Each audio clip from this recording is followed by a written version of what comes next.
You're watching Oilers Nation every day with Tyler Yaremchuk. Your one-stop shop for all things Oilers. John Klingberg. Let's get into it with the lead.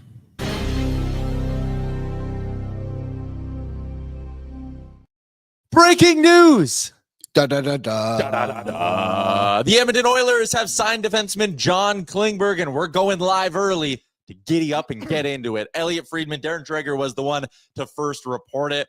Klingberg is going to be an Oiler. Welcome into Oilers Nation every day, live from the Sports Closet studio. $50 GC to our friends at the Sports Closet to give away a little bit later on in the program. Of course, the show is a presentation of Bet365. Download the app today. Use the promo code NATION. Whatever the moment, it's never ordinary at Bet365. Liam, we are waiting on official confirmation of the details, but it is confirmed that John Klingberg is going to be an Edmonton Oiler. We had talked about this at length throughout the week. Jason Demers gave us his take, didn't think Klingberg was a fit. Frank Saravalli gave us his take, said, hey, free kind of bullet here. Why not? There is upside. The guy has history. But Frank also did kind of say, not quite sure if that upside is going to be reached in Edmonton. But the point is, John Klingberg is an Oiler. So, what do you think? What are your initial reactions? And let me preface this. We do not know term. It's going to be 1 year. We do not know dollars. It's probably going to be $1 million or less. We do not know bonus structure. And I think that's ultimately where I'm going to come out on this. If it is league minimum to $1 million and there is little or preferably no bonus, I'm okay with this because then it really is a free shot. If this is anything north of $1 million with any sort of bonus that reaches above, I'll even call it $150,000, then I think there is a bit of reason to criticize this deal. Yeah, I would agree. We can confirm we don't know much yet. We know John Klingberg is allegedly on his way to Edmonton to become an Edmonton Oiler. Yep. I really don't have... It's going to be a very lame response, but I don't really have much thought on it yet because I just think we need to wait on all this other stuff that's really going to determine my opinion. Like, if they can get the best out of John Klingberg, they've added another puck-moving defenseman to their blue line, which in today's NHL, especially with a team like Edmonton, you want your forwards to get the puck as often as possible. Yeah. And Klingberg can definitely do that, and that's one of his better traits is being a puck mover and having those offensive instincts. So if he can find anywhere close to what he used to be, then awesome. But it's a difficult injury to come back from what he had. And like I think Aaron told us earlier in the week when we were talking about it, is like Patrick Kane's really the only guy to come back of note and have success in the NHL from this injury. It is a significant surgery. Very significant. My expectations for him are very low. Me too. And I think that's fine. Like at the end of the day, like you said, it really is going to come down to the dollar. Yeah. If it's $1 million, replace him with Josh Brown. I'll tell you something, Klingberg's definitely not punching Jakob Trenton in the back of the head on a 2-on-1 breakaway. Nope, but he might throw a puck up the middle right onto Jakob Trenton's tape that ends up being a goal. So, I mean, I don't know. Hey, damned if you did. Okay, a couple of comments for our friends over at Odd Company Brewing and Nation Beer. I had a couple of Nation Beers last night. They were delicious. Shout out to Odd Company, 2 locations in the Edmonton area. If you want to get your hands on a beautiful can of Nation Beer Everyday Lager, you can do so by going to Liquor Connect, typing in Nation Beer, finding the liquor store nearest you. Riley is in with a comment, basically confirms they aren't planning to accrue cap space anymore. That actually isn't entirely true because assuming Klingberg comes in and is signed to, let's say, $1 million, Josh Brown's off the roster, Klingberg's on the roster. I mean, it'll hurt their ability to accrue a lot of cap space. But again, they're also carrying 13 forwards at this point. So if they wanted to go back to accruing, this could also come with a Derek Ryan's on waivers kind of move with it. And then you're back to 12 forwards, 7 defensemen if you send down Ryan and Brown. And you actually are accruing again. So not totally true. Tanner kind of said it here. Could send down Brown and Philp or Brown and Ryan and would be under the cap. Sheldon is in with his take. Love this move. Potentially great reward and hopefully low risk. Got to take this shot, especially with the D market being poor. Okay, so I do actually understand what you're saying with the D market being poor. And that's something we've discussed a lot on this show, Liam, with Frank and our other guests. Like, there's Provorov in Frank's top 10 and a bunch of guys that you're just kind of like crossing your fingers going, I hope they're available. I hope they're available. None of these guys are great solutions. I don't mind Byram. I don't mind Provorov. The cost is too high on Byram. The upside isn't all that high with a guy like Provorov, and the cost might also be high there as well. And he might even be available. So, or he might not even be available. So again, the market isn't great. This is the Oilers taking like Frank told us earlier in the week, a potential free shot on a guy. Here's my concern with John Klingberg. One, he has not played in 14 months. It is not easy, and we are going to probably see that with Evander Kane in a bit of a different scenario in the playoffs, but like it is not easy to just jump back into being an NHL defenseman. Never mind a top 4 defenseman, which is presumably the role that John Klingberg is going to have. So there is that. And also, yes, does he have upside? I guess everyone has upside, if you want to be totally honest, right?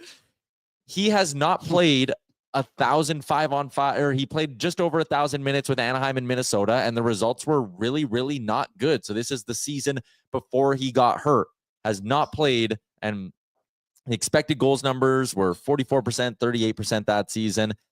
It's been 2 calendar years since we've seen him be an effective top 4 defenseman.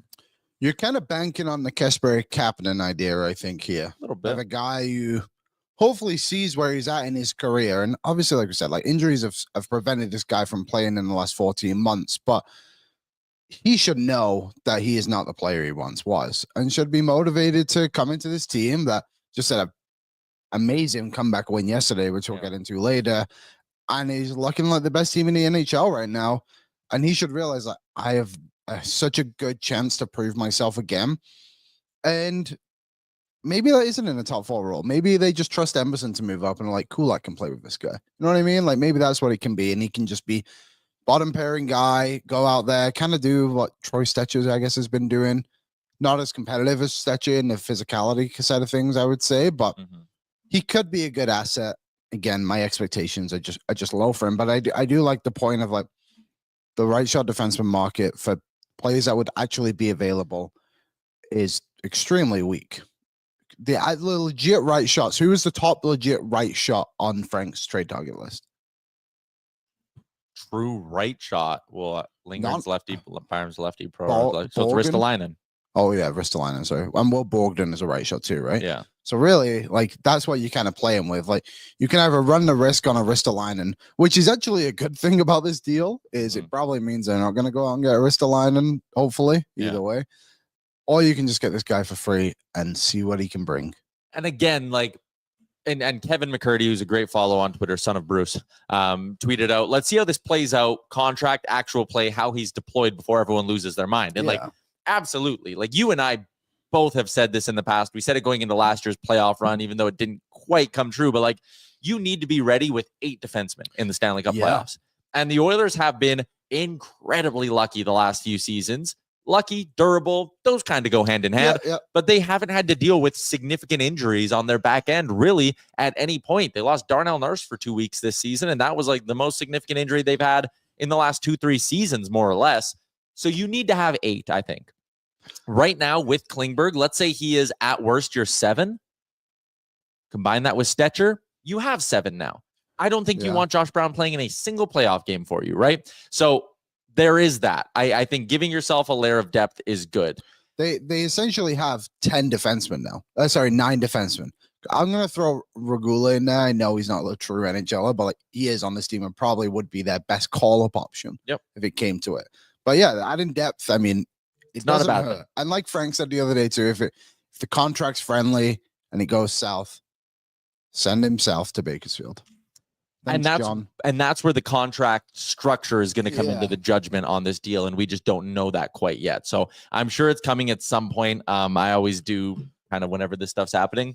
If Frank's been quiet for this long, usually because Frank's getting the full scoop. So we'll wait and see. Hopefully our boy Frank can come through with some news for us by the end of our show. If you're wondering why we started early, it's because we wanted to talk about the John Klingberg signing, and we wanted to be the first ones in there. For the people in the chat asking about his contract, we don't know yet. So maybe we will, as we get close to the actual start of the show, noon Eastern, or noon Mountain, Jesus. Eastern. I do another show at noon Eastern. As we get started the show, maybe we should just kind of push this off to the side. We'll talk more about John Klingberg when the news becomes official and the contract status is known. Do you remember I just realized because Oilersnation, our website, they just posted obviously the news that it was that we signed him, and the thumbnail is when he fought Matthew Tkachuk when he was on the Dallas Stars. Oh, really? I totally forgot that happened. I didn't even know that happened. Look at this toothless photo here. Look at that! What a man. Yep, he looks like a hockey player. Kyle says, like Frank says, solid risk-free signing. It is risk-free, right? Absolutely. Certainly. We'll see. Again, he was brutal in Toronto. Like, he was a little bit of like, he went and got the surgery eventually and got it all cleaned up, but like, he was also playing so badly that the Leafs were kind of like, we're not going to play you anymore, so you might as well get this thing done. Maybe we'll get this figured out. Three career fights, one against Tkachuk, which should appease a lot of you. The other one, Rasmus Anderson. And we don't like him either. No, we don't like him. The other one, Holmquist. He's an Oiler already. Let's go. I've always hated Holmquist too. Always Doesn't even matter which one. Patrick?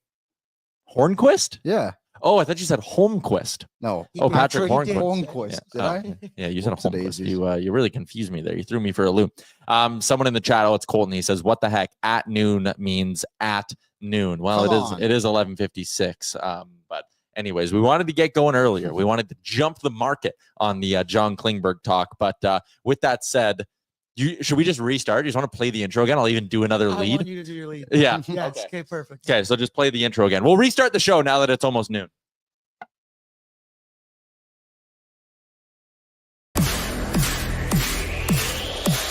You're watching Oilers Nation every day with Tyler Yaremchuk. Your one-stop shop for all things Oilers.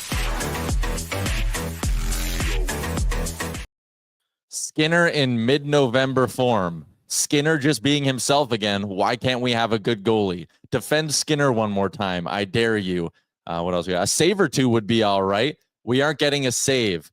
Gibson, Skinner masterclass. So predictable what will happen when it matters most in the playoffs. It was January 17th. All those tweets came in after the first period. Let's get into it with the lead.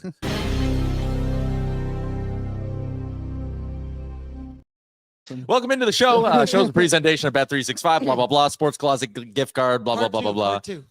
Part two of the show. That's actually what I was going to do for the lead. My Twitter mentions yesterday were hilarious. And I sat there on my couch with my Nation beer by my side and my feet nice and kicked up, Liam. Mm-hmm. And when they were down 3-0, I just said, I want nothing more than for Mackenzie Blackwood to give up a stinker and for the Oilers to come back and win this hockey game. And look what happened. Yeah, I think like most pro Stuart Skinner people were really banking on a stinker from Blackwood after all that went down. Because there's no arguing. Skinner could have probably been better to start that game. But the Oilers really did us all a favor. These are all last 55 minutes ish? Yeah, I love a few more here. Can't wait for another Stu Skinner is awesome video. My boy Dylan said, "Don't worry, Tyler. Stu always bounces back after games like these." Also, that one dude who loves to go at me and talk shit literally tweeted, because remember we did my Skinner clip the other day that kind of went around where the thumbnail was "Skinner haters are clueless." Oh, yeah. He tweeted out, I believe the word was clueless. Oh, yeah. Ooh. How's your golden boy, Mackenzie Blackwood, now? Karma. You stand up for the local boy. Stand up for your guy, Oilers fans. Stuart Skinner dialed it in. The Oilers dialed it in. Oh, that felt good. I honestly, sitting on my couch, have not cheered for a goal as loud as when Connor McDavid tied it, probably since the Stanley Cup playoffs. Oh, yeah. That was do you know, actually, funnily enough, I have a moment this season where I cheer for a big one, and it was I'm not proud of this, actually, the game-tying goal against San Jose. Because they had so many chances leading up to it. I was just in my basement on my own. And I put an uncomfortable amount of money on them to come back and win that hockey game. So that's fair. Yes, I cheered hard on that one. Not me.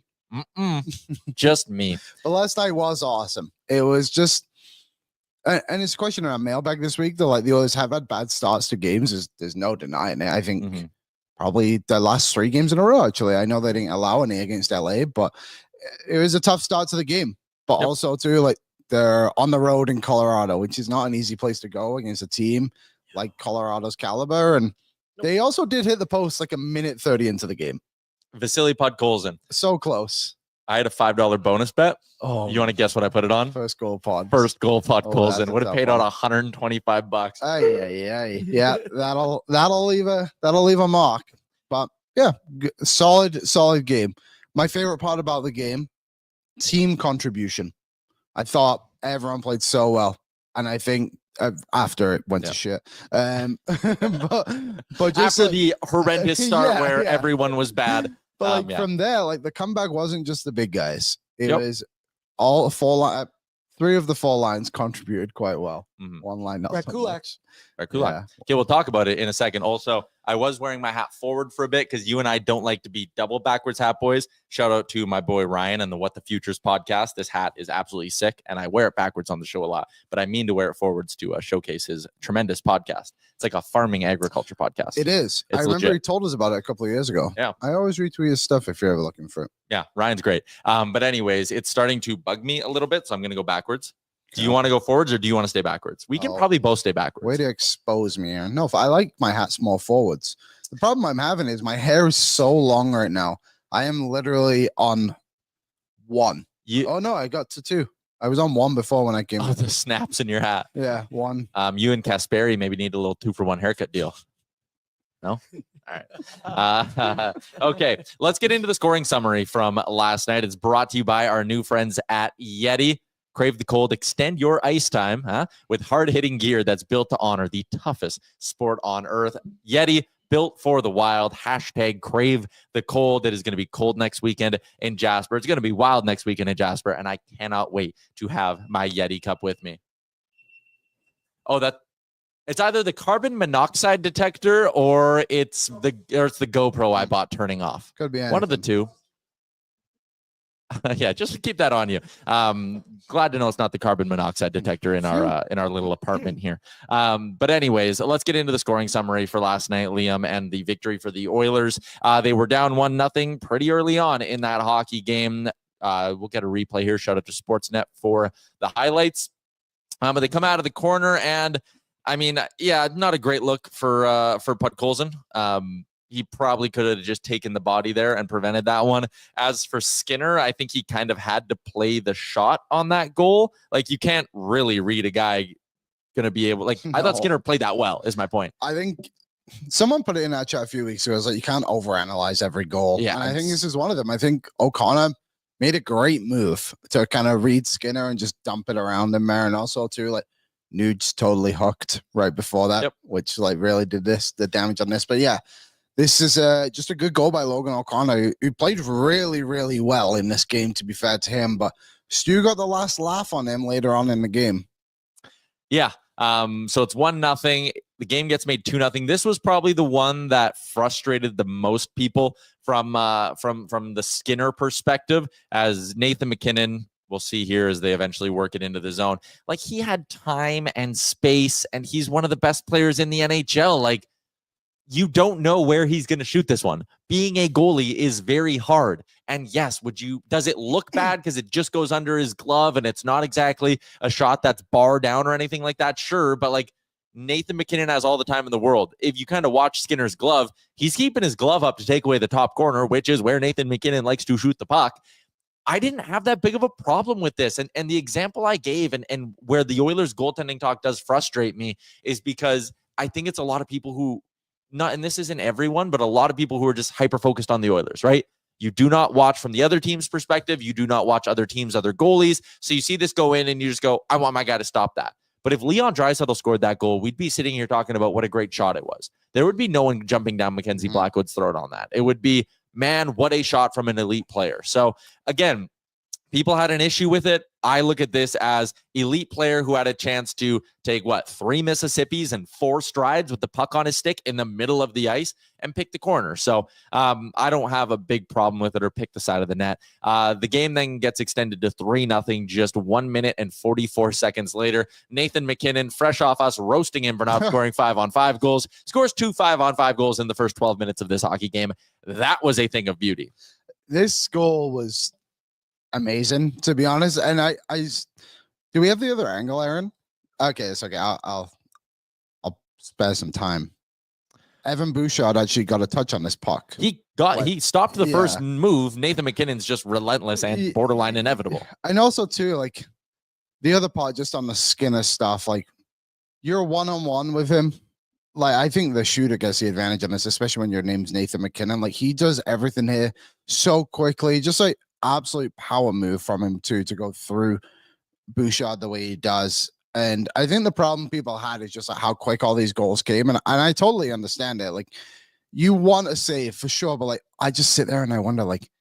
The second one maybe obviously is the most savable one I would say out of the three, but like sometimes teams score good goals and it's just, it is what it is. And I can't sit here and just be like upset at Skinner for this and just solely blame him because I think, like you said on the first one, Podkolzin could have probably had a better chance of coming in on that one. The defenseman maybe could have stepped up on the second, but that one was just the goal of the night, and there was a lot of them. Yep. So final buzzer to answer your question. I think it was final buzzer. Someone said like Tyler had a tweet after this goal. Yeah, I tweeted, "Ooh, wow, that was pure filth from McKinnon. This one might be over." This one was not over, Liam. Not. After the Avs score 3 goals, I loved it. The weakest goal of the period comes off the stick of Victor Arvidsson, past and through the legs of one Mackenzie Blackwood. Good play here in the neutral zone by the Oilers. And yeah, does it go off a stick? Sure. But man, that really fooled Mackenzie Blackwood. Thank goodness. Thank goodness this goal happened. For a variety. Totally changed the game. If Blackwood doesn't give up that stinker, the Avs probably coast to victory. The Oilers' test becomes a lot more difficult if that at that point. Sitting in the room down 3-0 versus sitting in the room down 3-1 is so different. Yeah, so to go in with this goal, just it gives you a little bit of a boost. Like, hey, bad period, but we got one back. A crappy bounce. Maybe it starts to feel like it's your night a little bit more. And this line played well, to be fair to them as well. They did well against Minnesota the night before, and then came out and, like we said, hit the post right off the bat, and then had this goal later in the period. Yeah. I like that from Good and You. Can't spell victory without Victor. That's true. Second period. That middle frame was probably as good as I've seen the Oilers play this season. Yeah, they dominated. Like, again, Colorado is a really good damn team, and Edmonton made them look like an American League squad. From shift 1 until basically the final shift, it was all Oilers. Shot attempts, 25-11. Shots, 7-4. High danger shot attempts, Liam, 10-1 in that period. The Oilers were getting a high danger look every 2 minutes of that period. That's only a 5-on-5. If you include the power play, 14-2 were the high danger shot attempts. It was all Edmonton in that middle frame. And again, they found the back of the net twice, tied this game. This Kulak goal came on the heels of the Oilers' fourth line having an amazing shift. They were all over him. Jeff Skinner forced a couple of turnovers. Corey Perry made a couple of good plays. And again, you work hard and then you throw pucks on net when the other team's a little bit gassed, and you're going to get bounces. You're going to get breaks. Nice play by Kulak. And then, you don't have a play. Funnel it on net. You've already been on the ice for whatever it was, kind of like 40 seconds at that point. Yeah. When you funnel that puck towards the net, it's either going in or you're getting a whistle in all likelihood. And what happens after you get a whistle? You throw the big guns out there. Like, to me, this was a perfect third pairing, fourth line shift, and I love that they got rewarded. They were in the zone for a minute 11. Yeah, this was awesome. And Kulak said in his postgame, he was like, I didn't even know this went in. I just shot the puck and everyone started celebrating. But this line, like you said, played really, really well in this moment. And I just want to give a shout out to Skinner as well. Not Jeff, Stuart, because the Oilers were on that power play and he came down, absolutely stoned Logan O'Connor, not once, but twice. And that probably changed a lot of people's minds on our Oilers bench. I know the offense was rolling, but like Skinner, who had not had a good start to the game, obviously allowing 3-on-5 to then make that save, probably gave them a little bit of a boost as well. But like, okay, we're absolutely winning this thing. Our goalie's with us now. So Stuart Skinner stepped up and made a couple of massive saves at a crucial point in a hockey game. I believe that is what happened. Correct. Oh, okay, cool. We should remember that maybe next time. The Oilers would tie up. We're game to game. We're shot to shot half the fucking time. If you read my Twitter mentions, like, again, Stuart Skinner gives up. He didn't even give up a bad goal against Colorado. There was one you maybe would have wanted him to have, but it was Nathan McKinnon. And as soon as it happens, like, go read my mentions. I have like 20 to 30 people, and it's usually the same people. Every time Stuart Skinner does something bad, they tweet me, this is why the Oilers have goaltending. This is why the Oilers have goaltending problems. Why don't you tweet me when he stops a big one? Cowards. The anonymous Twitter account cowards. I totally forgot what I was going to say. You totally stumped me on that. Oh, that's what I was going to say. It's funny that people forget he's coming off a shutout.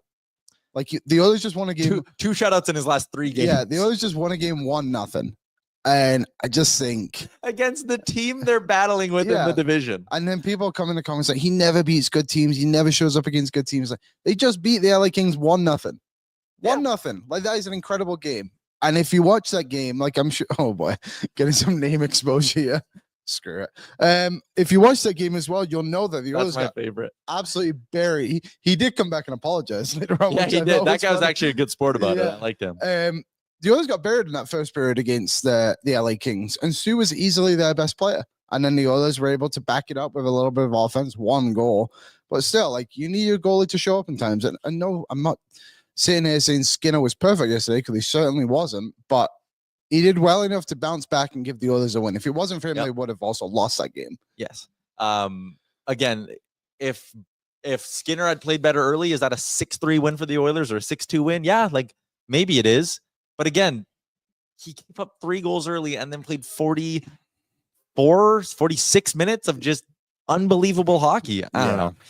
The team in front of him got a lot better. Anyways, back to the scoring summary. The Oilers would tie the game on Connor McDavid's 20th. He is red hot right now, and a nice little play here as the Oilers were once again pouring on the pressure. Look at that Sportsnet counter. Minute 3 of consecutive zone time before Connor McDavid bangs it in. He lets out a big scream. So did I, sitting on my living room couch. And it was great. I love in these regular season games when the Oilers get fired up. Also, can we just, let's, again, clip this whole thing, send it to Leon Draisaitl and be like, hey, man, look what happens when you just pound pucks towards the net.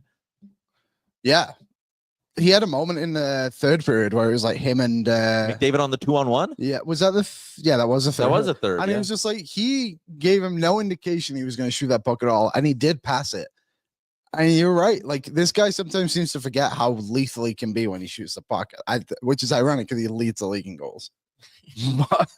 And also McDavid just like kind of power, like just before this clip we get the start of it, McDavid just powering through the contact too. Like, I think it was Rantanen. The clip kind of does it a little injustice. Yeah, but he finds a way to stay on his feet with the puck, gets it to dry, no time wasted, straight to the hoop, bangs home the rebound. Beautiful. 3-3 heading into the third period. Third period was played, a little bit tighter. I know some of the fancy numbers really skew in the Avs' favor, but a big part of that is because of their push with like 3 minutes left. When you look at shot attempts and stuff, they had like 6 shot attempts in the final 90 seconds of that game, it felt like. But anyways, I was in the Avalanche did. Yeah. And how many saves did Skinner make? McKinnon hit one post, to be fair. I will be fair at that. He did twice. But then he got stoned by Skinner twice. Yeah. But the Oilers were only defending a lead because of the game-winning goal, which is Evan Bouchard's 8th of the year, a Bouch bomb from Connor McDavid and Leon Draisaitl, and he just stepped in and hammered this one. And I loved him talking after the game that, he's struggled to get pucks through a little bit. Mm-hmm. He just stepped up and hammered this thing, but said, I took a little off. He said, I just wanted to get it through and kind of pick my spot. I love that. Bouchard going 80% is still hammering the goddamn puck. But take a little off it, Bouch. Pick your corner, and it's still going to be very hard for a good goalie to stop. So Evan Bouchard gets the game winner. The Oilers' big guns were unbelievable on the score sheet. The Oilers' supporting cast was unbelievable away from that. Like, again, you had the Arvidsson line with with Nugent, Podkolzin come through for a goal. You had the fourth line on the ice for a goal. They got the Oilers back into this game, and then the big gun said, thank you very much. We got the rest of this thing. A 4-3 win. Stuart Skinner down the stretch was unbelievable. And after getting flamed on Twitter for the evening, I got to sit there and look at Stuart Skinner having a better save percentage than Mackenzie Blackwood. Huh? We're not good at math on this show. We'll never hide that fact. We're big calculator guys, and we usually do that wrong. I'm trying to do the math in my head of like whose save percentage was going to be better at the end of the game, and I had to wait for it to be updated. And I was praying it was Skinner so bad so I could send out my Skinner greater than Blackwood tweet, and it hit. But you're right. This is similar vibes a little bit in the way of the Philly game we mentioned from earlier in the season, in the sense of like your guys lower down the lineup, play really well, get you going, and the big guns, like you said, are like they did last night too. Like, okay, guys, thank you very much for getting us to this point. Yep. We'll finish it off, and that's a good team game. And it was really, really promising from the Oilers. That second line is very interesting to me. It is. Because they're clearly going into Vancouver, who got absolutely mangled yesterday. We'll talk about them in a bit. Yeah, kind of Holy worries shit. me a little bit going into Saturday, but we'll talk about it later. You'd have to imagine they just load up again, and it's fine because Nuge, Podkolzin, and Arvidsson played awesome. They played great against Minnesota, and I expect them to probably have a good game again. Which, hey, maybe this is the plan. Yeah. We had the big debate a couple of weeks ago. Can Nuge still play center at the NHL level? And listen, I'm not totally sold that you can run this for the next 2 months, but it is encouraging to know that when you need to go to it, and like Nuge can do it, but also, is this maybe not a little bit different because of the quality of players Ryan Nugent-Hopkins gets to play with? Yeah. Like Vasily Podkolzin, we talked about it the other day on the show. His ability to bring the puck into the offensive zone is awesome. And I do think that's an area Nuge is not great at. He's not great at just attacking the line with speed and beating a guy. Podkolzin actually really is. You combine that with good forechecking and really good offensive instincts from Victor Arvidsson and Chile. I think you nailed it. With the right wingers, Nuge can. And I think that's maybe where I got to change my tune a little bit is for the past 3 seasons, when it's Connor, Leon, and Hyman on a line, Nuge wasn't playing with a Victor Arvidsson or a Vasily Podkolzin. And I know Vasily Podkolzin isn't a household name or a 30-goal scorer, but the role he plays, he is very, very good at it. And I actually think there's something to that second line again. Do I want this night one of the playoffs? Probably not. But for now, it's giving Chris Knobloch a line that can keep pushing the play and the river in the right direction when the big guns are off the ice. And before, that was the biggest problem with loading up, was you had one line that was humming and everyone else who was just holding on for dear life. And this second line, and honestly, after watching last night, I think I'd say this fourth line as well, have the ability to push the puck in the right direction. And that just allows you to have periods like you did in the second against Colorado, where it's Connor, Leon, and Hyman are a power play every time they're on the ice. And then when they come off, you have some other lines who can keep the cycle going, continue to wear down the other team, get an icing here or there, get a bad clear, get someone to chip the puck over the glass, and then boom, back to the big guns, and the power play just keeps rolling. And I think another big part of it too, and what's helping the forwards, is how well the blue line is playing. Like, I know you tweeted it, and I noticed it a little bit too. Like, Nurse struggled offensively in the offensive zone yesterday. He seemed to fumble the puck a couple of times. He made some awful decisions. But he had a really good play. He was the one who passed it to Podkolzin, I believe, when Podkolzin at the post, and obviously against Minnesota as well, crashing towards an alley. Kulak getting a goal. Like, if they can kind of help the forwards out too, that's going to make a big difference. But I agree, like, with Nuge, he needs those better wingers, and also too, like, just being allowed to gain a little bit of chemistry with it. Maybe that's a side of them loading up we haven't really thought about, is like, they do it earlier, it gives other guys a bit of a time to get in some rhythm, and it's not just like, okay, we got 10 minutes to figure this out, guys. Like, let's see what we can do. But yeah, I like it. And I there's a line you didn't mention there. The third line struggled again yesterday. Yeah, I didn't like them. And I do think that's why they need to add another forward to this group. For that reason. Can you maybe just say, though, that's going to be Evander Kane? Like, do you need to go deadline hunting if you can say, all right, at some point Kane takes, maybe it's Janmark's spot, because people are going to get mad, but like, that is he was not good again last night. What about Skinner? Well, yeah, or bump up Skinner. I'm fine with that. Yeah, Kapanen's in the lineup. Yep. I just think they need another centerman. I really do. Like, if one guy goes down, you're in a bit of a funk. Like, you need a guy. I wrote about Jason Dickinson the other day. I think he's a decent option. Even someone like Ryan. If Noah Phillips your 13th Donato, forward for the playoffs, but you know awesome. You can trust him, that's fine. Yeah, but like, if you get in a situation and, knock on wood, Adam Henry gets injured, you're then pushing Nuge down to the third line, and like, and maybe you're playing Janmark as a centerman, or you're having to bump up Ryan or Philp. It's like, just get a bit of insurance to help you out in that position. I think it's actually a pretty important piece for this coming up in the deadline. I agree. Cody says call up Savoy. Not happening. You need to have a spot in the top 6 for him, or with a skilled centerman. Whoa, Lance Kane. All right, let's do it, Lance. $41 in the super chat. All our super chats go towards the Ben Stelter Foundation. We love supporting the Ben Stelter Foundation. Everything Mike Lee of the Stelter family does is awesome, awesome work in Ben's memory. And Lance donates $41. Thank you, 41 Lance. tonight. There we go. See you there, Lance. Lance says, screw it. I'm cracking a beer at noon in honor of Sum 41. Won't see me being a casualty of society. It has nothing to do with that. I got no call and watched the game alone. Cup year from Lance. He always cracks me up. His tweets were so funny yesterday, because very few people would understand the references, but he stuck by it. And It got me. Lance, we'll watch a game soon together if you come to Greta for one of our parties. Yeah. Well, I'll sit with you the whole game. We will. And we got a couple parties coming up, Yeah. including Flight Night in a little bit, where Yeah. I think that's on March 14th. You'll have a chance to win your way in to the Nation Vacation. So get your passport renewed if you're going to come as well. And Brunch for Ben, speaking of the Ben Stelter Foundation, is coming up on February 22nd at Greta. Doors at 10, puck drop at 11. And Greta, for the day, for this event, becomes an all-ages affair. So you can bring your kids down to the party. I believe my nephew, Callan, will make an appearance. Ooh, He's pretty funny. big. Yep. A lot of people are obviously kind of floating in and out. We did talk about John Klingberg off the top. Yep. There's no new news other than the Oilers have allegedly, according to Darren Dreger, the first reported that the Oilers have signed John Klingberg. Do you have any different thoughts? We're kind of waiting on the news of like what his contract is. Yeah, like we went live early. If you're one of the people who just shows up right at noon, as you should, that's usually when we do go live. But we spent the first kind of 13 minutes talking about it there. So leading up to noon, we gave our takes on it. We're gonna wait until we get the full contract details here, and then we'll dig into it more. But yes, the Edmonton Oilers have signed John Klingberg. It's just gonna be a matter of now finding out the details. Probably a 1-year deal. I can't imagine they're giving him any sort of term. I want this thing to be as low risk as possible. Min salary, 750, 800. I'd be willing to go up to like 1.1 just so you can sit there and say, hey, we're going to bury it if we need to.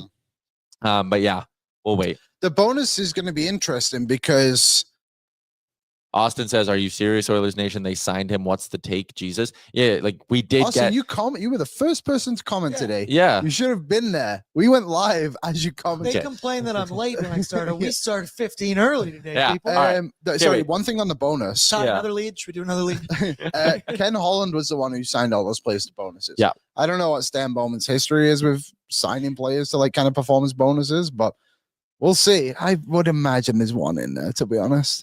With the cap going up, it's not like a huge And deal. again, like I love what Frank kind of said on the DFO rundown, where it's like, if you're the Edmonton Oilers right now, you need to start acting, puff your chest out, and go, we're the goddamn Edmonton Oilers. Yeah. You want to play here, John Klingberg? Here's the upside. There's a spot in the top 4 open for you, and you're probably going on a long playoff run if you play well. Oh, you want a $500,000 bonus? Nope. Yeah. If you want money, go somewhere else. If you want to rejuvenate and resurrect your career, have a chance to play for a Stanley Cup, and earn a big contract in the summer, here's your contract. 1 year, $1 million. Sign it or go to Buffalo. See if we give a shit. Go to Ottawa, lose in the first round, or don't even make the playoffs. Like, if you're the Oilers at this point and you're doing these negotiations, it is as simple as, oh, you want a bonus? No. Your bonus will be the contract you get from another team in July when you come here and play well. We're here to win a Stanley Cup, not to make friends, not to put some money in your pocket, not to make you a feel-good story. Here to win a Stanley Cup. I don't want, honestly, the more I say it, the more I don't want any bonus, but again, we'll wait. The original report, Dreger again, was saying that it was Toronto, Ottawa, and Edmonton were kind of the 3 big teams. Why you would want to go to Ottawa is beyond me. Toronto just told you they didn't want you, essentially. And then the other one was Dallas, who, again, you said you weren't going to sign that. And then Colorado was another team. It's like, you're right. Edmonton should have been the big boys in this, and hopefully they were. Just be like, no, like, if you want to play here, we're going to send you to what we want to sign you to, not the other way around. Yep. Otherwise, you're going to Ottawa, and you might not make the playoffs. You've already seen what you can do on a terrible team. Yep. It ain't good. I love Rob. I agree for once with Tyler, LOL. I honestly really do like the people who tune in and don't agree with me like 95% of the time. That's what makes this so special. All right. Also, this was not the signing I thought I was going to be talking about today. I thought he was going to the Dodgers. I read that today. You haven't read nothing. I honestly have not. It's just, if they sign, you're right. We have. If they sign Sasaki during the show, I'm 1000% cracking a beer. I will be so excited. I'll be over the moon. how do you spell Sasaki? Sasaki. Basically, exactly how it sounds. Sasaki. Sasaki. Okay, I'll give you updates. Yeah, you keep me posted on that. Maybe we'll talk about that in what's trending a little bit later on. We're gonna save our short for giant question for when we eventually find out the term on the Klingberg deal, and if it doesn't get broken here, then I guess we have Oilers Nation Radio a little bit later on. This Oilers road trip, Liam. I had a tweet last night that gained a little bit of traction, and granted, my new friends at JP Weiser sent me a nice little care package now that they're on Daily Face Off Live, and I'm super into making making my own old fashions at home. Oh, I got Orange, like the orange and everything. Oh yeah. So my Wow. sister freeze dried some, or like whatever. Yeah. Freeze dried out some orange slices for me. I got the maraschino cherries. My sister for my birthday and for Christmas, they also got me like some fancy locally made like bitters and stuff like that. So I got the whole operation going. So I got into the JP Weisers a little bit last night, and I tweeted out at the end of the game, if you aren't enjoying this and thoroughly believing that the Oilers are the Stanley Cup favorites, maybe you need to find a new hobby. The funniest reply was someone going, watching hockey isn't a hobby. And I was like, well, no, it quite literally is. Being a fan of a sport is a hobby. But straight up, man, the Oilers in this run so far in January have absolutely established themselves as a Stanley Cup champion, not just for the fact that they are beating some good teams. You beat LA, you beat Mini, you beat Colorado. But the fact that, let me read to you, I'm just going to go in order of these 9 games and what time zones they've been in. This is actually insane. Pacific, then to Eastern, Central, West, Central, West. They were bouncing, again, like Pacific, East, then to Pittsburgh, then to the Central, and then back home for one game. Like one game at home doesn't count. That adds to the road trip. That's just a longer road trip. Like, that's ridiculous. They've basically played the entire month on the road, having to travel after every single game. And what have they gone out and done?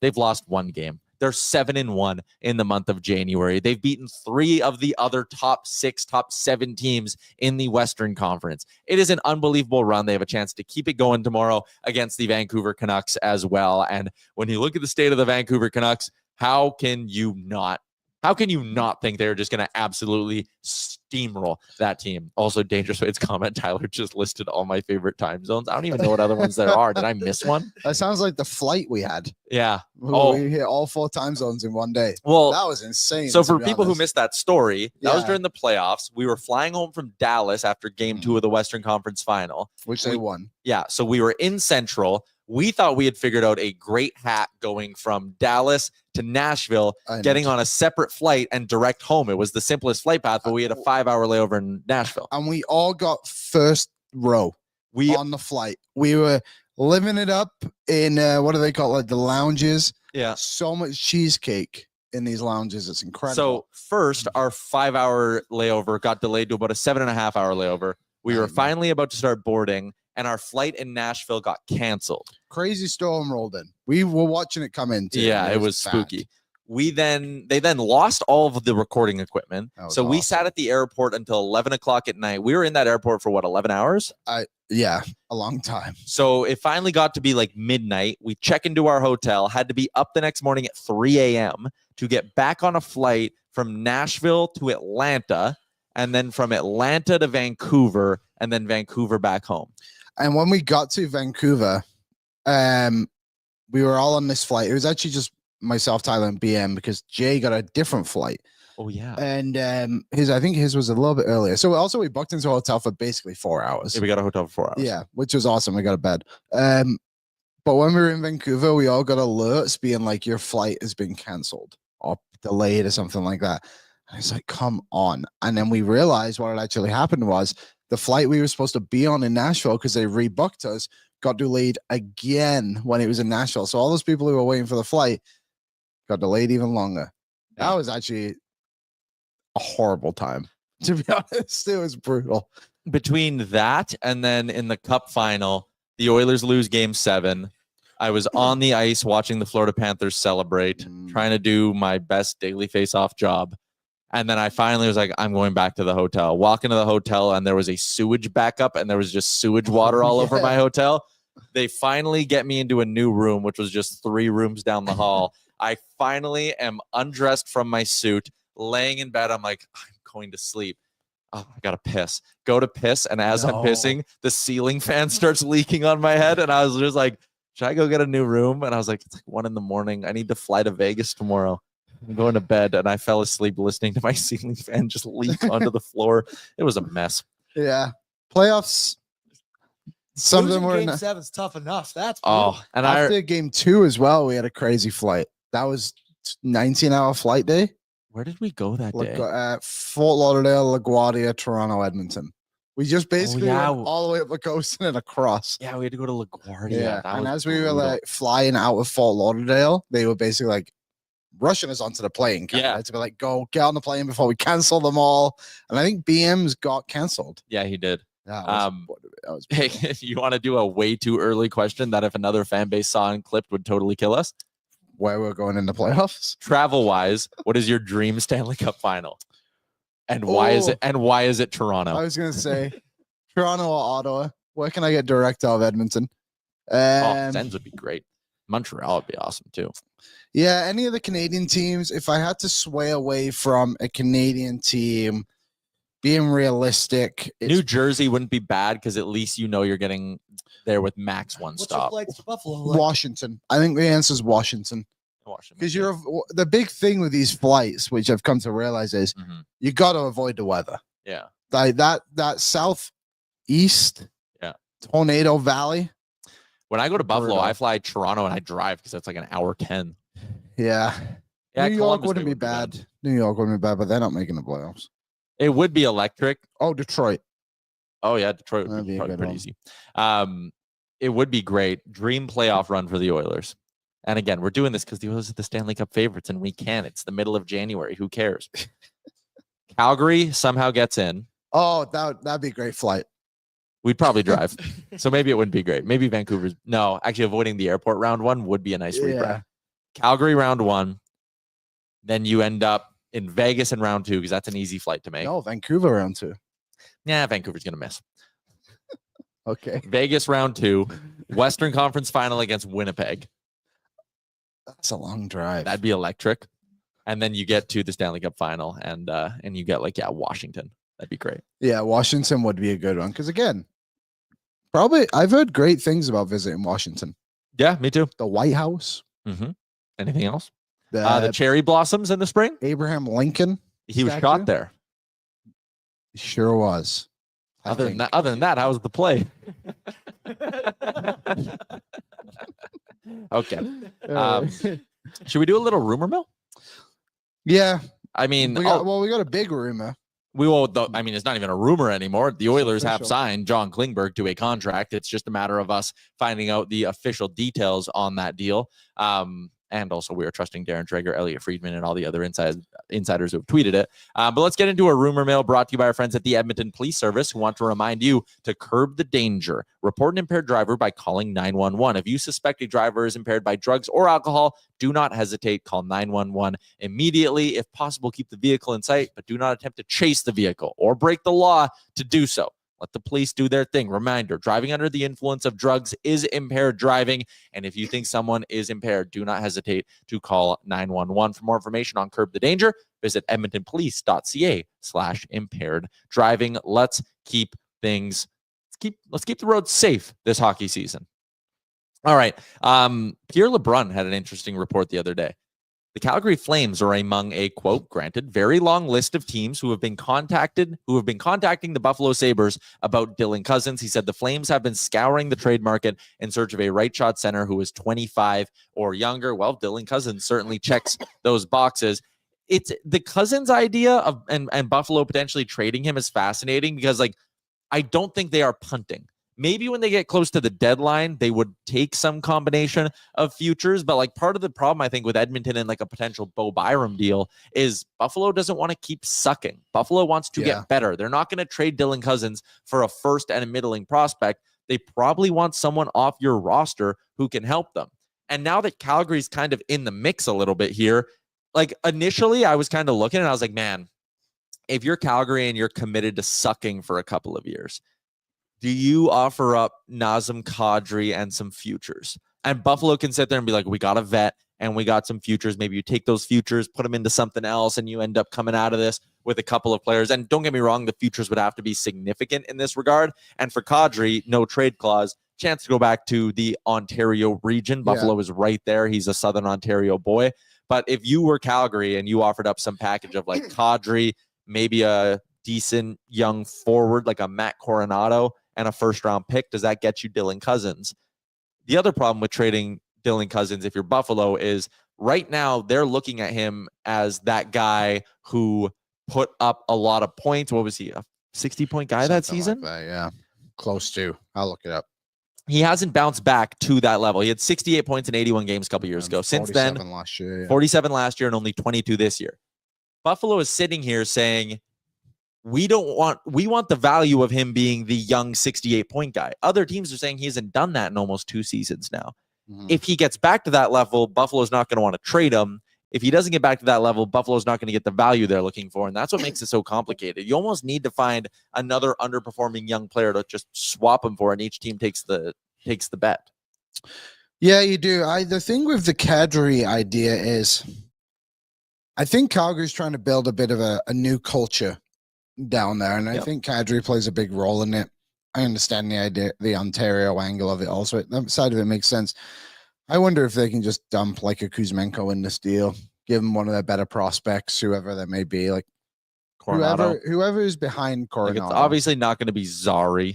They might give up that Samuel Honzek. Is that his name? Sam Honzek, 20-year-old. Former first-round pick. Give him another first maybe or something like that. And be like, hey, we gave you 2 first-round picks. Yeah. Equivalent of 2 first-round picks, and you get him. But like, if you're Buffalo, you're not absolutely petrified of just trading another good player. Oh, yeah, totally. Like Sam Reinhart, Jack Eichel. I know that was a bit different. Ryan O'Reilly. There's one other one that's escaping me right now. It's not good. I'd be worried if I was trading him. I also just wouldn't trade him. Mm-hmm. I understand the idea of like, we're not doing well this season, but trading a 23-year-old right shot to forward you drafted, I guess 6 years ago now, seems like an absolutely terrible idea. Right? I agree. Like, I just don't really get it. But also, if he signed to that big contract and you don't think he's ever going to get back to a 70-point level, cut your losses. But do you want to have you have to have the cahoots to do courage it. of your convictions. That too. But I don't know. I'm not worried. I just watered that. God damn it. You just watered it? I did it yesterday. Did you just pour water in it? Yeah, Yeah. it was casual. Mm. I don't know. I'm Yeah. curious what the chat thinks. Just give me a yes or no. If you were the Buffalo Sabres, would you trade Dylan Cousins? Yes? No. There was a report that Taylor Hall knows he could be playing with another team by the March 7th deadline and is apparently somewhat open to a trade. The 33-year-old winger is a pending UFA. He is with the Chicago Blackhawks now. Some important context. The Hawks can retain 2 more salaries in trades this year. Do you think there's any world where the Oilers double dip with the Chicago Blackhawks? And what would you give up? What's the package? Let's do some little mock trade stuff here. Double dip on Hall? Also, Ryan, thank you for sending us $2 for plant water. I very much appreciate that. That is very nice. Can you I just want to ask, are you asking me specifically about Hall or anyone on the Blackhawks? Taylor Hall and Connor Murphy. They are going to retain 50% of Taylor Hall. So the deal 4.4 plus the 3 for Hall, 7.4. So let's say Hall is twice retained then. So Taylor Hall is 1.5. It's 5.9 million. So you can squeeze it in and you're making one trade with the Hawks. You get Taylor Hall, Connor Murphy, right shot D-man, 31 years old, 1 more year at 4.4 million. So you're getting the rental piece in Hall. You're getting Connor Murphy for the next 2 seasons, for the next year and a half. But I thought they couldn't do that. Why not? Because I thought they had to make 2 separate trades with the money. They kind of have 2 salary caps. Is that not what original Puzo was telling us? Yeah, so what you would be doing here is you'd get Taylor Hall twice retained, I believe. So like that 1.5. Yeah. And he's your one deal to get as close to the cap. And then you're also getting Connor Murphy with the LTIR space. So the money. So they would be 2 separate transactions. Sure, but for all intensive purposes, it is gotcha. Hall and Murphy from Chicago. What are you giving up? No. You don't want it. No, I'm all over. I think I'm a Jason Dickinson guy. Jason Dickinson, center, can play on the wing. Hall just isn't doing that.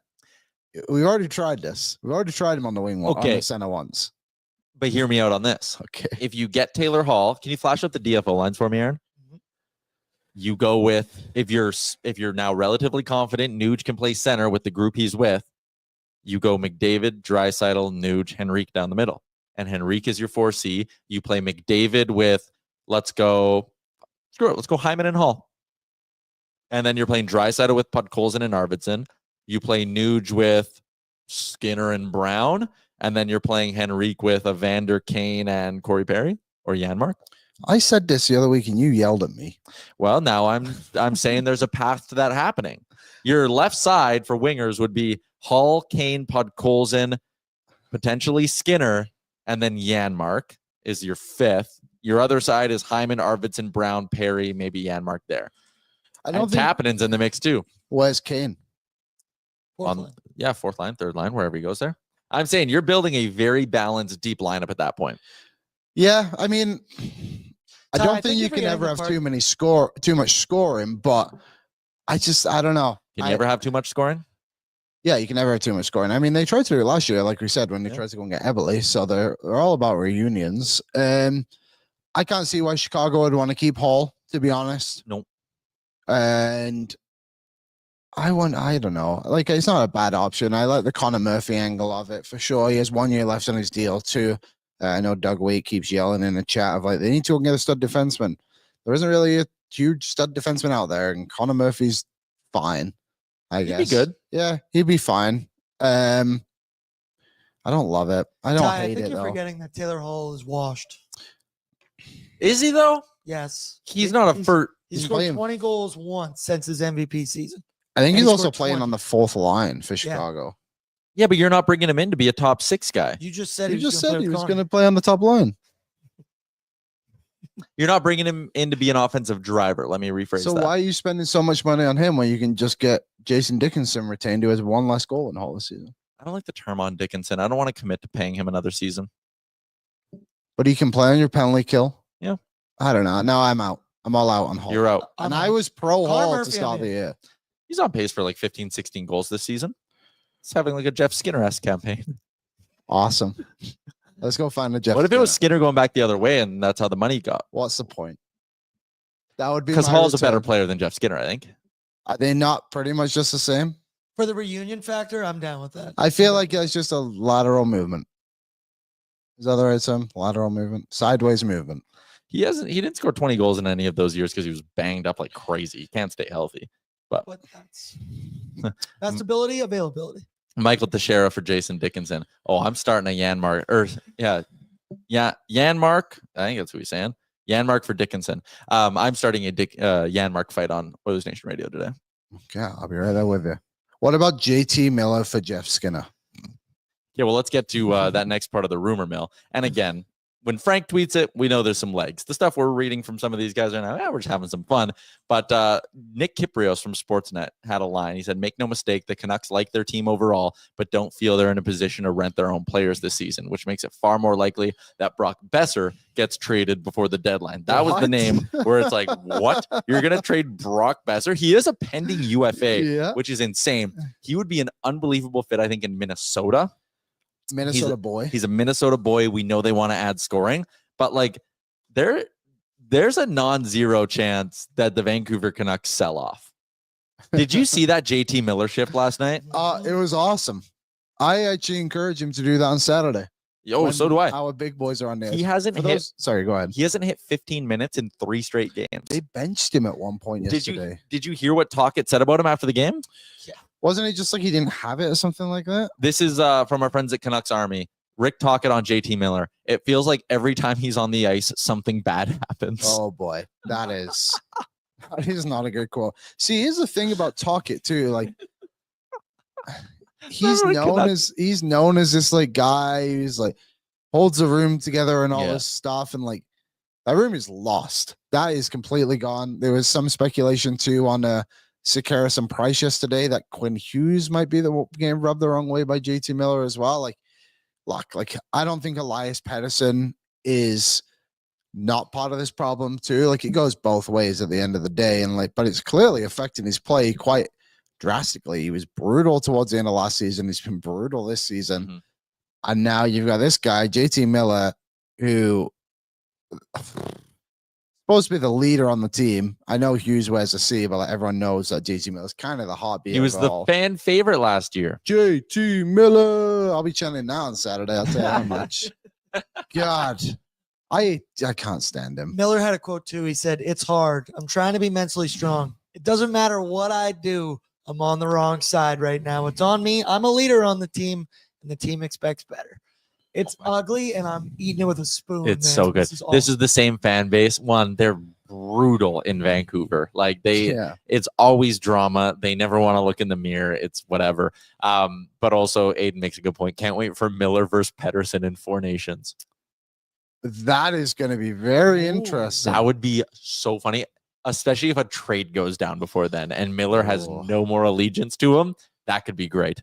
I saw some rumors today that maybe New Jersey is kicking tires on JT Miller after the Simon Nemec comment yesterday. So I saw that from the Elite Prospects guy, Cam Robinson. Yeah, and it was the most like he's heard rumblings that the Devils were potentially kicking tires on JT Miller, and it's like he's he's pretty reliable for his CHL and NCAA stuff. I've not really seen him for his NHL stuff, but him and Colby had a big, whatever. Oh, really? You don't want to get into it? No, I forgot I'm not supposed to. All right. I'll gloss over it. But yeah, anyways, like I just like that the whole when people throw out stuff like that, where it's like this team is reportedly mulling over the idea of, and it's like, yeah, teams talk about shit all the time. That's kind of the point. Teams are also doing their pro scouts right now. Like this is the time of year where yes, a lot of reports are going to come out because how many people are in those pro scouting meetings? All of them leak shit. Anyway, yeah, why wouldn't the Devils be kicking tires on him? That's what I'm saying. The Nemec thing is interesting, though. Yeah, he's reportedly pissed off, which I think he should be for a second overall pick. And he played 60 games last year. He's back in the American League this season, which is weird. And I saw a lot of Devils fans yesterday being like, well, Tom Fitzgerald is a GM there, right? Just saying, like, please don't do this.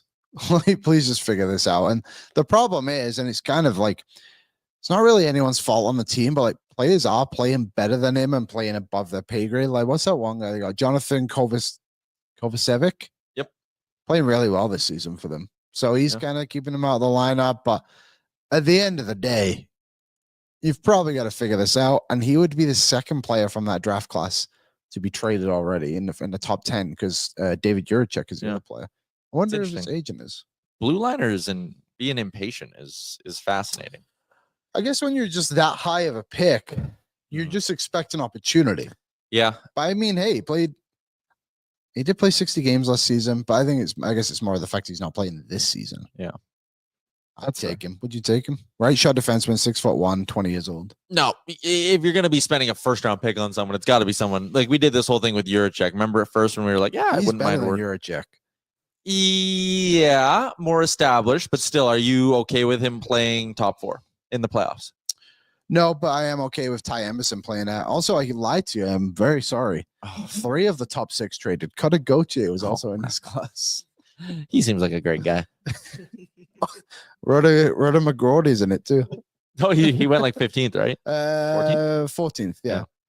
And he apparently looks like shit in Pittsburgh system right now. Like he can't skate. That's really too bad. All right, I think that's everything from the rumor mill. I don't think there's that much more popping up right now.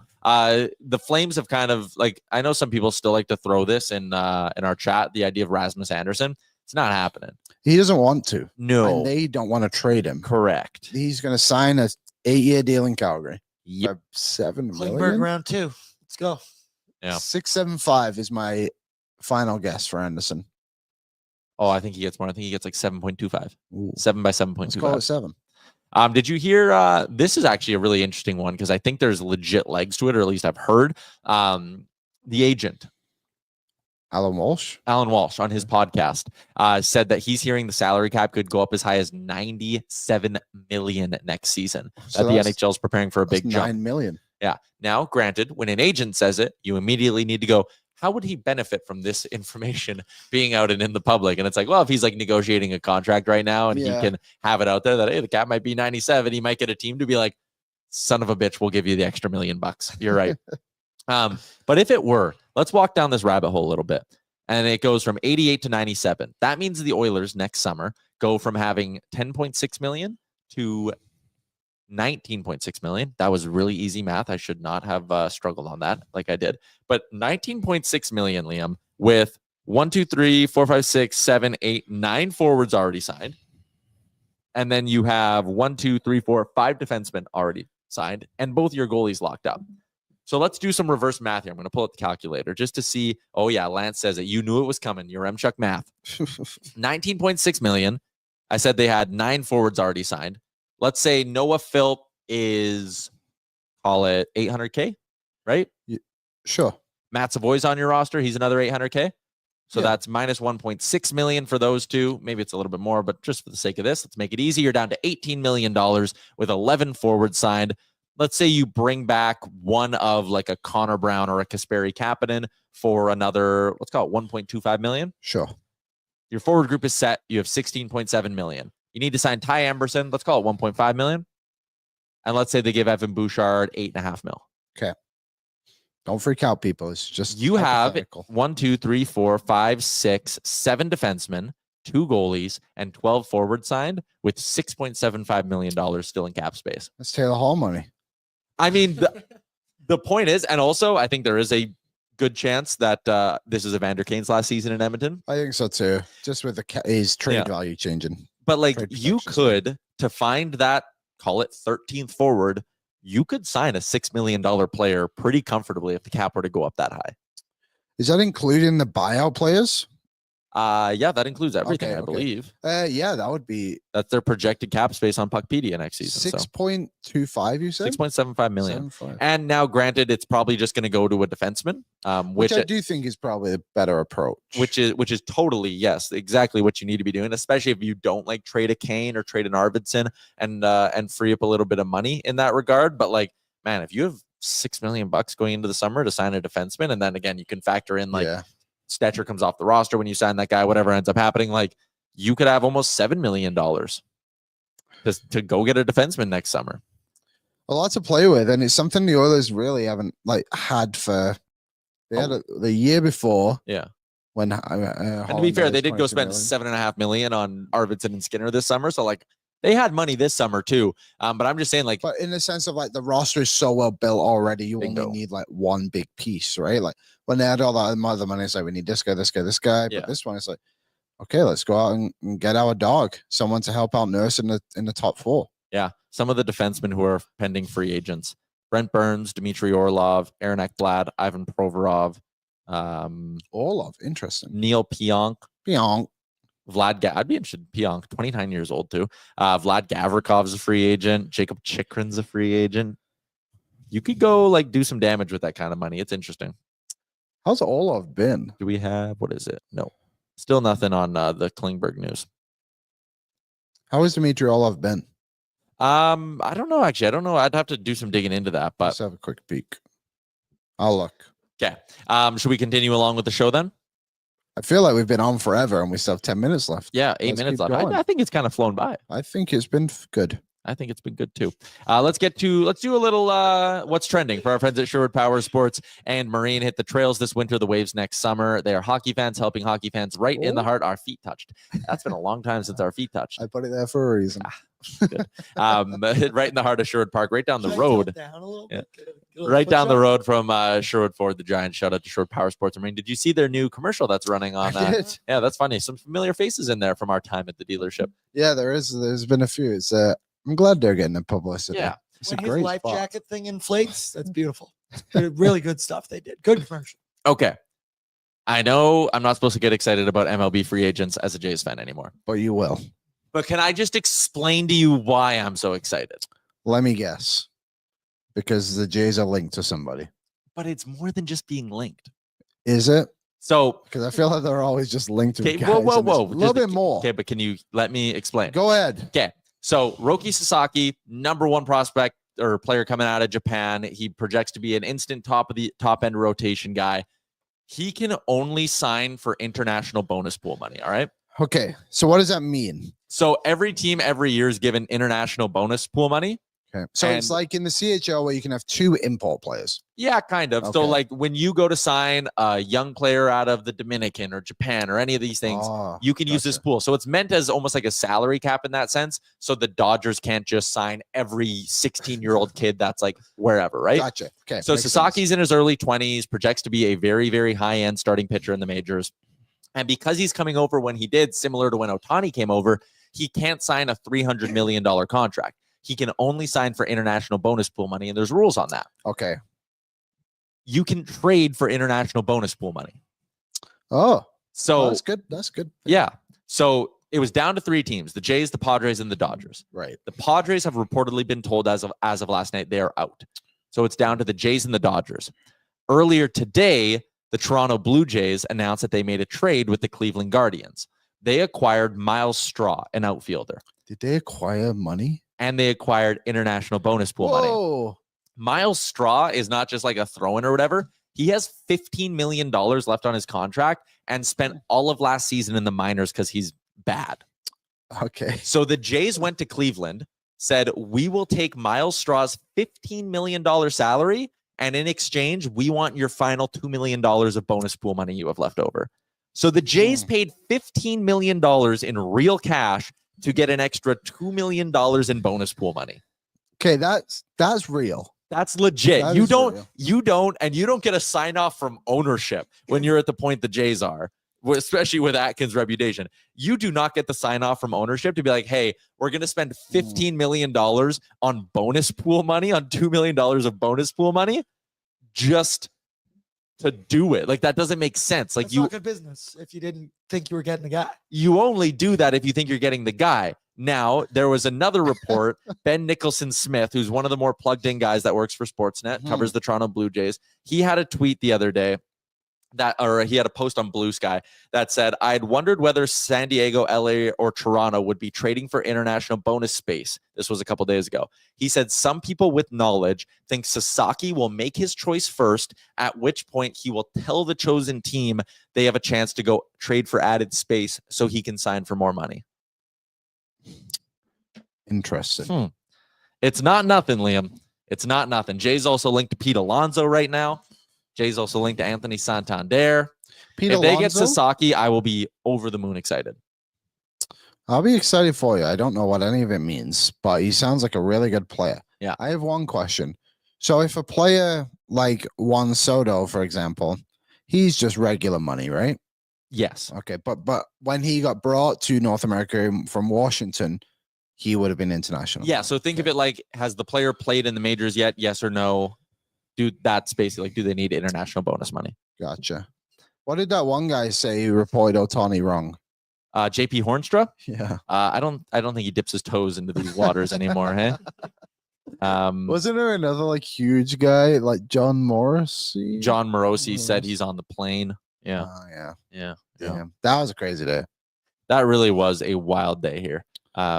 Anyways, could happen. That was we might have Klingberg contract details. really finally. Yeah, did Dreger tweet something?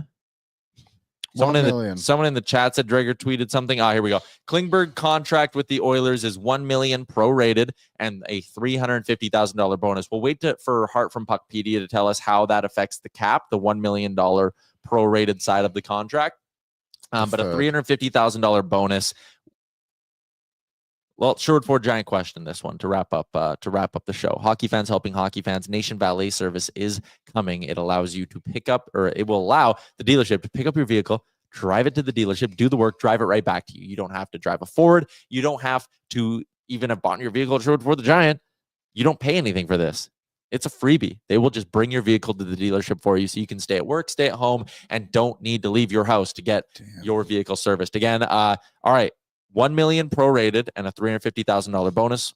Do you like the Klingberg deal? Yeah, sure. I think it's fine.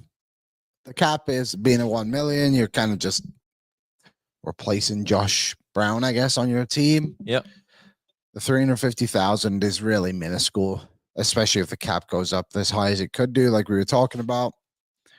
I think it's okay to have bonuses if you're a team that's just trying to win, to like knock off a bit of cap to like try. It's a little high for me though, 350K. Depends what it is though. Yeah. Yeah, I need to know that. Like, is it he steps off the plane in Edmonton, he gets it? Game thing. It's probably 10 games. I would like it to be that playoff one, like we spoke about. Like what Perry had. Yeah, something like that. Where like you have to play in 50% of playoff games, blah, blah, blah, blah, blah. Gives you the incentive to go and do it. And then if it doesn't work out, you can just do what Jerry Jones does to all his players that get performance bonuses and just not play them. So yeah, I you know, if we're giving a grade value, C. Yeah, C's get degrees and you move on to the next level. Yeah, I'd go like C plus, I guess, to be a little bit different. Where like this could work. I am skeptical that it will. The contract, $1 million prorated. I think that means the cap hit's going to be lower, or is it higher? I have no idea. I don't know. Don't ask me cap related stuff, but $350K bonus. It's not the end of the world.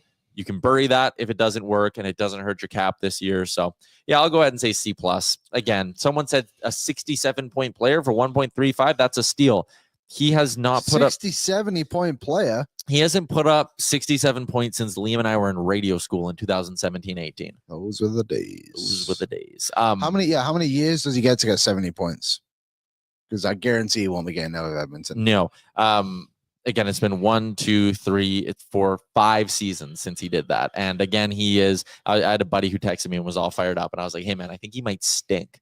And my buddy texted me back. He goes, oh, man, he's 32 years old and played for the Leafs. I thought he was 28 and played for the Stars. It's like, yeah, no, like this isn't the John Klingberg you once thought it was. Again, could the hip thing have worked and all of that? Absolutely. My fear is still my fear from earlier in this week when if he comes in and plays well for a month, I'm nervous it's going to change their deadline plans. And they're going to be like, well, maybe we don't need to make a big splash. Maybe we have Klingberg. I don't want that. I still want a big splash on the blue line. Klingberg is not a difference maker in my eyes. You need to swing harder than this. Klingberg could be good depth, a little bit of upside, sure.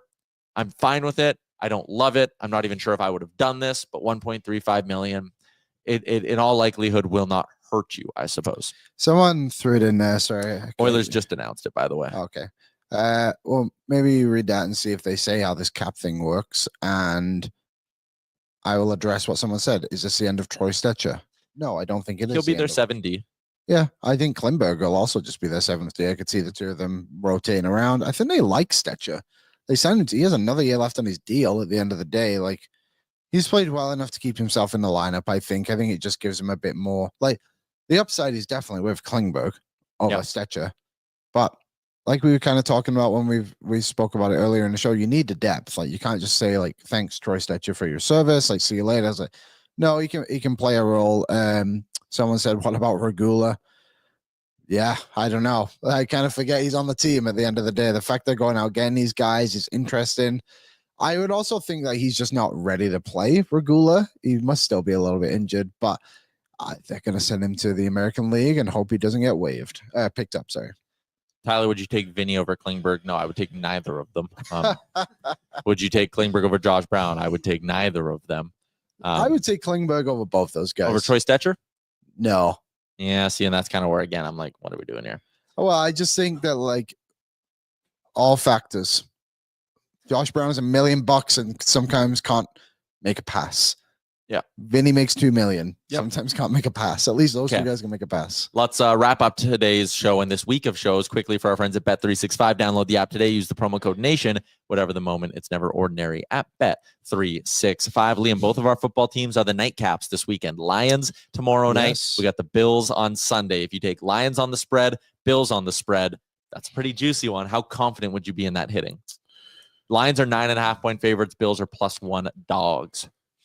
Yeah, the line, I think 9.5 is a bit unfair for a second round game, to be honest.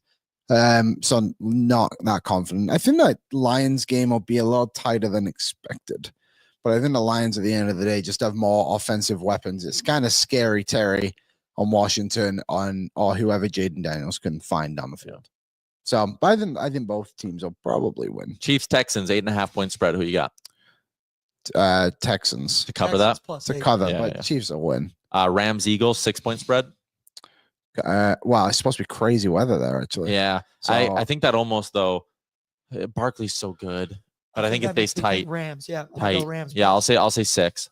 I'll take the Rams in the points. I worry about Stafford being injured all the time and just being like being old. That's fair. And being cold. That's fair, but they do have a good running game too.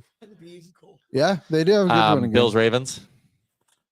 Go Bills, go. Well, I said to you, I was like, whoever the underdog is at kickoff, that's who I'm betting. And right now, the Bills are the underdog. Yeah, they are. I'm so nervous. Also, I have a little bit on Texans money line. Also, Isaiah Pacheco, do his ladder play. Take him at like 50 yards, 60 yards, 70 yards. I think he could have a big day. I think they're going to stop using Kareem Hunt because it's the playoffs. I think they were doing that to like ease up Pacheco's workload. So yeah. Yeah, that's a good one. All right. I'm looking at both your Super Bowl futures I got on here for your Christmas gift. Oh, yeah. The Lions one's increased in value. The Bills won. What's the bit? What's the buy? Really? Now it's a $20 bet. Your cash out's $24. Let's take it. Your cash out's $11. We'll get a coffee. Take it. Roll the 24 on them against the spread again, then against the spread again, and it'd pay out a lot.